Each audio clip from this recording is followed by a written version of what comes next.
सिद्ध महापुरुष नाम ले वाले महापुरुष मान, मैं भी आपको एक आपका सम्मान करूंगा, आपको पूजूंगा।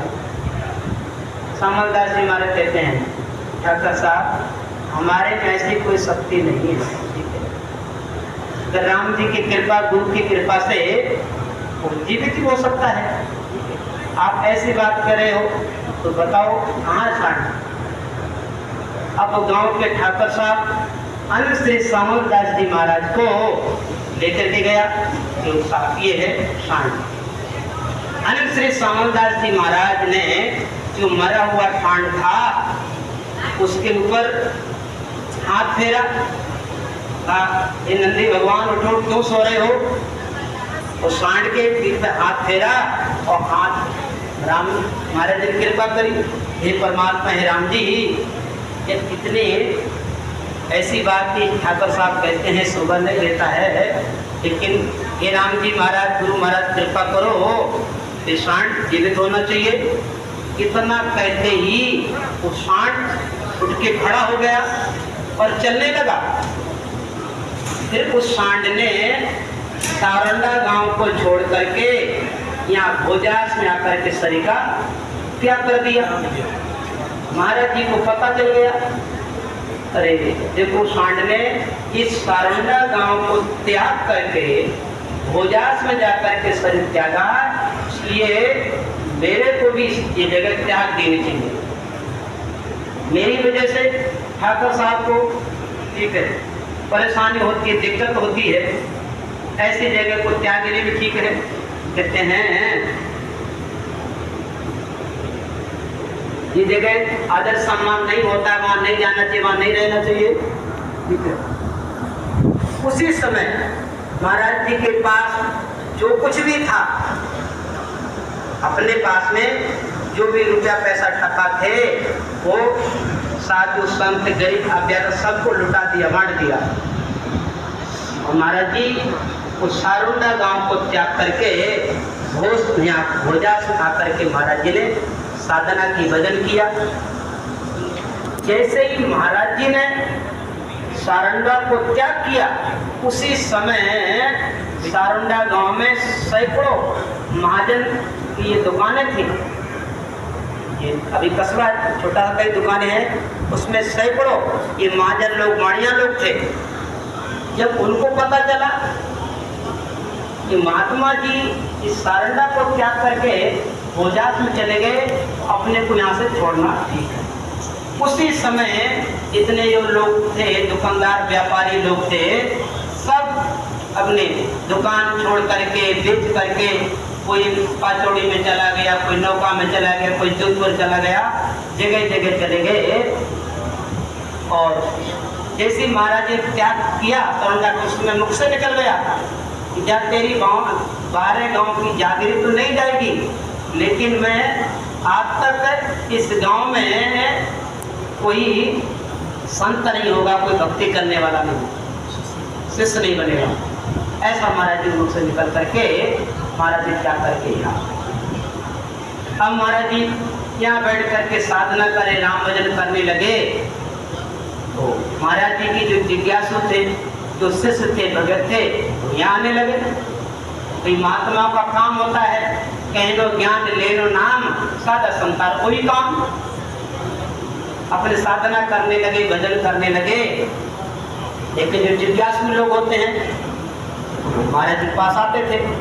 एक सारंडा गांव का एक कोई सुतार था जो महाराज जी से बड़ी श्रद्धा भाव रखता था, महाराज जी का चेला था सुतार। उसने कहा कि बाबू जी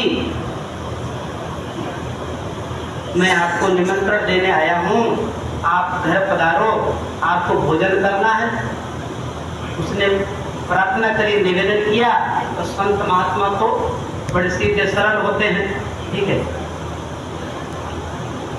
अब उस सुतार के कहने से महाराज जी भोजन करने के लिए गए। तो घर के सामने एक झोपड़ा था, वहाँ महाराज जी को विराजमान कर दिया। अपने वहाँ सत्संग राम राम करने लगे और भक्तों को सत्संग सुनाने लगे। उधर भोजन की तैयारी चल रही थी, भोजन बन रहा था।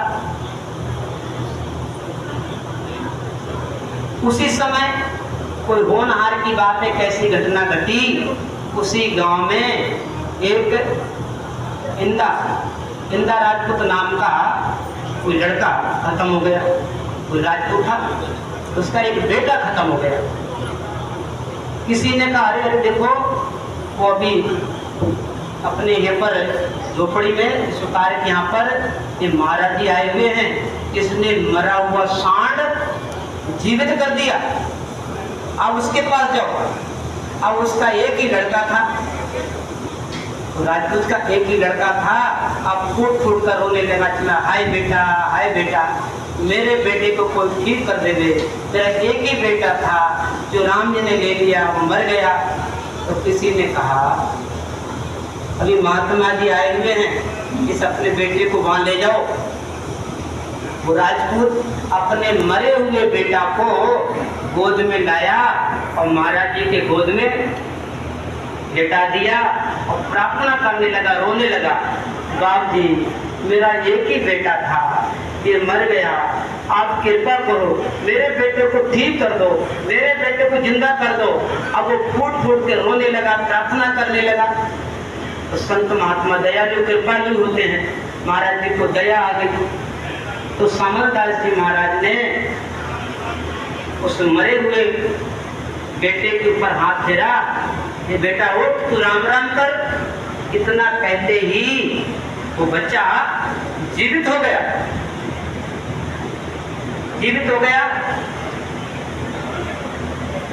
अब जब जीवित हो गया तो बड़ा राजी हुआ, गांव में और किस्ती फैलने लगी। फिर वो बच्चा घर चला गया, लेकिन वो महाराज जी के प्रताप से जीवित तो हो गया, लेकिन अब वो बच्चा घर तो जाए लेकिन उसका मन नहीं लगे कि मैं जाऊंगा तो महाराज जी के पास जाऊंगा, महाराज जी की सेवा में रहूंगा, क्योंकि वो महाराज जी की कृपा थी, ठीक है, महाराज जी की सत्ता से, महाराज जी के पराक्रम से वो बच्चा जीवित हुआ। अब वो उसका नाम तो था सवाई सिंह जी, लेकिन जैसे वो बच्चा घर को बोलकर, माता पिता को बोल करके मैं इस घर में नहीं रहूंगा, मैं तो बाप जी के पास रहूंगा, बाप जी की सेवा करूंगा, बाप जी के साथ ही रहूंगा, वो बच्चा महाराज जी के पास आ गया, सेवा करने लगा। तो महाराज जी ने उस बच्चे का नाम सवाई सिंह से साईं गांधी रख दिया। उस बच्चे का नाम साईं गांधी रख दिया। तो हम फोटो में देखते हैं तो अनुश्री सामंतदास जी महाराज के 5 शिष्य वाणी पुरुष, ये 5 शिष्य पर माणिकिया वास्तु बोझा संता सेवका सुपरास। अनंत श्री सामंतदास जी महाराज के 5 शिष्य महापुरुष वाणी पुरुष नाम लेवारी। तो जो अनंत श्री सामंतदास जी महाराज के प्रथम शिष्य गोविंद राम जी महाराज जो सनौत में हुए थे, इनका नाम था गोविंद राम जी महाराज, प्रथम शिष्य गोविंद राम जी महाराज जो सनौत में हुआ। बहुत अच्छी धाम है। उस समय सैकड़ों साधु गोविंद राम जी महाराज के साथ में रहते थे, साधना करते थे, भजन करते थे। फिर अनंत श्री सामंतदास जी महाराज के एक दूसरे शिष्य में नाम लेवारी अनंत श्री वीरमदास जी महाराज, जिनकी जन्मभूमि मांडपुरा की थी, और वृद्ध महात्मा नाम लेवारी महापुरुष थे, जिनकी कृपा से सतगुरु सतगुरु सुखराम जी महाराज को ये ज्ञान मिला, ये वेद मिला, रास्ता मिला। फिर अनंत श्री सामंतदास जी महाराज के तीसरे शिष्य थे दयाराम जी, नहीं, तेजराम जी महाराज जो राजपूत घर का शरीर था, जो केरल में हुए थे। और चौथे शिष्य थे दयाराम जी महाराज जो मथानिया के पास उम्मेद नगर गांव है, हमारे महाराज जी आए हैं, राम रतन जी महाराज। उम्मेद नगर आपकी जन्मभूमि है। तो उम्मेद नगर में दयाराम जी महाराज का आज भी स्थान है, लेकिन वो खंडर है। हम एक बार महाराज जी ने हमको दिखाया था, वहीं पास में एक बहुत अच्छी बावड़ी है, बहुत गहरी, और स्थान बहुत अच्छा है, ताला लगा, लेकिन पुराने जमाने का है। हम गए थे देखने के लिए, उसमें ताला लगा हुआ था, लेकिन तो महाराज जी का स्थान था। तो चौथे शिष्य थे दयाराम जी महाराज जो उम्मेद नगर में थे, और 5वें शिष्य थे सायनदास जी महाराज, आनंद श्री सामलदास जी महाराज ने अपने भक्ति के प्रताप से उनको जीवित किया। ऐसे उच्च कोटि के महापुरुष सामलदास जी महाराज, और सामलदास जी महाराज ने बहुत तगड़ी साधना करी। उन्होंने खंड और पिंड, खंड ब्रह्मांड की शोधना करके आदि ग्रह की प्राप्ति करी।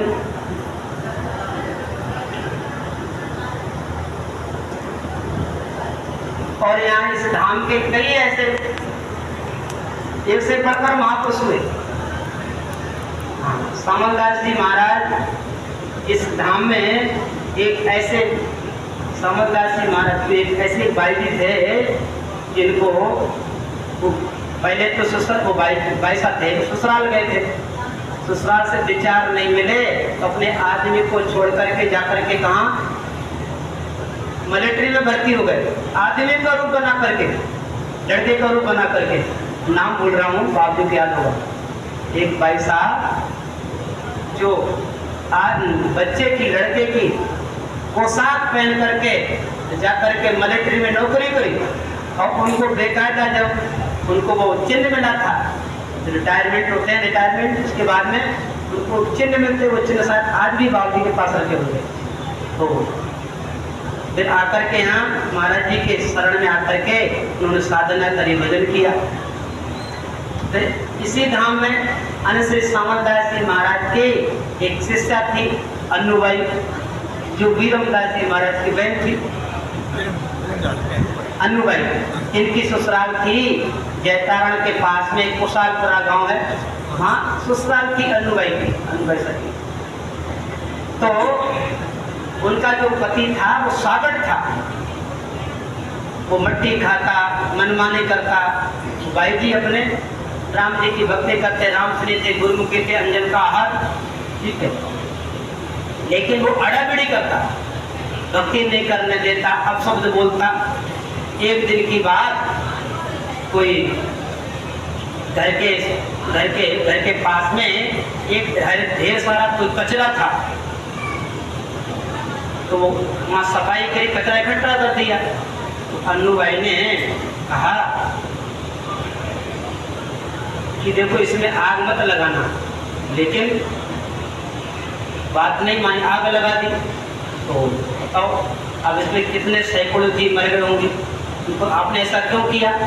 ऐसा बोलते ही उस अन्नूबाई के पति ने अपशब्द कहने लगे, उनके गुरु को अपशब्द कह दिया। उसी समय अन्नूबाई ने उस पति का त्याग करके एक बैलगाड़ी लेकर के और कुशालपुरा से यहाँ महाराज जी भाई साहब पधार गए। वो साधना करे, को भजन किया। तो इस धाम में एक से एक बढ़कर महापुरुष, जो बहुत ऊंची धाम है, इस धाम को समझने वाले समझते हैं। इस धाम को मेरे को भी 6 महीने की सेवा मिली थी, मेरा यहाँ बहुत मन लगा, मैंने रहने की कोशिश भी की, लेकिन अंजल है, ठीक है, जहाँ अंजल होता है वहाँ लेना पड़ता है, ठीक है। तो देखो महापुरुषों की जितनी महिमा करें उतनी कम है। आज अपना भाई समझ करके, अपना घर का सदस्य समझ करके माफ कर देना, क्षमा कर देना। क्यों हमको इस वाणी जी का अभ्यास कम है। हमें सतगुरु सुखराम जी महाराज का वाणी का अभ्यास है, अधिकतर हम उसी वाणी पर पाठ करते हैं, उनको वाँचते हैं। लेकिन आज अनंत श्री सामलदास जी महाराज की बरसी है, तो हम आज अनंत श्री सामलदास जी महाराज की वाणी को हम पाठ करके सुनाएंगे और समझ में आ जाएगा, थोड़ा सा उच्चारण भी करते हैं, समझाएंगे। तो प्रथम साखी कि नमो अजर पर ब्रह्म को नमस्कार सब संत जन सामल गुरुदेव को वंदन चकरांत बोलो राम। अनंत श्री सामलदास जी महाराज अपने अनुभव की वाणी को उच्चारण करने से पहले राम जी महाराज से प्रार्थना की, हे परमात्मा आपको मेरा वंदन है, आपको प्रणाम है, नमस्कार सब संत। इस सृष्टि में जितने भी भूतकाल में, वर्तमान काल में, भविष्य काल में जितने भी महापुरुष हुए हैं, है या होंगे, उन्हें सभी संतों को मेरा प्रणाम है। जन सामल गुरुदेव को वंदन बहुत कर। फिर महाराज जी ने गुरुदेव को, गुरु महाराज को वंदन किया है, प्रणाम किया है। चौपाई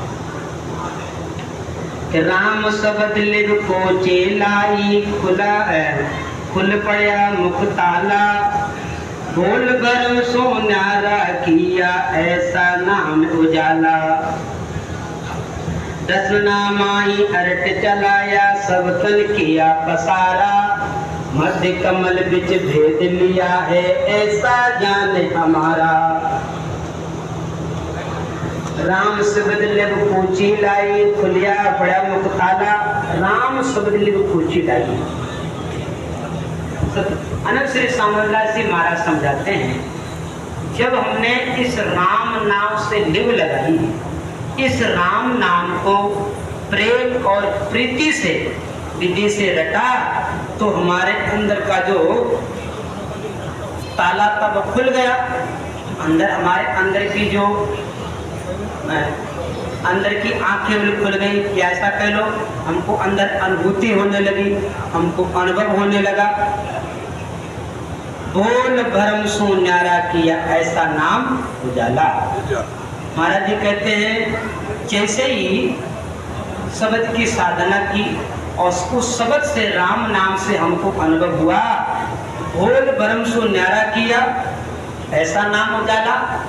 तो नाम का प्रकाश होने से हमारे अंदर का जो भ्रम था, जो अज्ञानता थी, वो मिट गई। और जैसे ही जिसके अंदर स्रोत शब्द का मेल हो जाता है, शब्द की जागृति हो जाती है, फिर उनके अंदर का जो भ्रम है, जो अज्ञानता, वो दूर हो जाती है। उनको फिर ये पूजा पाठ करना, ये गवन करना, तीर्थ करना, व्रत करना, ये स्वाता ही नहीं है। उनको केवल एक ही, निरंतर उस शब्द की साधना करना, शब्द का ध्यान करना। ये पूजा पाठ एक बार कब तक अच्छा लगता है? जब तक उनको ये आत्मज्ञान नहीं मिलता है, जब तक उनको ये आत्मबोध नहीं होता है, तब तक वो लगे रहते हैं। यही कहते हैं, देखो जब बच्चे छोटे छोटे होते तो गुड़िया गुड्डों से खेलते रहते हैं, लेकिन जब उनकी शादी हो, जब बड़े हो जाते, शादी हो जाती है, उनका गुड्डे गुड्डों का खेल छूट जाता है। ऐसे ही महापुरुष समझाते हैं कि जैसे ही हमारे अंदर वो शब्द आया, नेचर शब्द की जागृति हुई,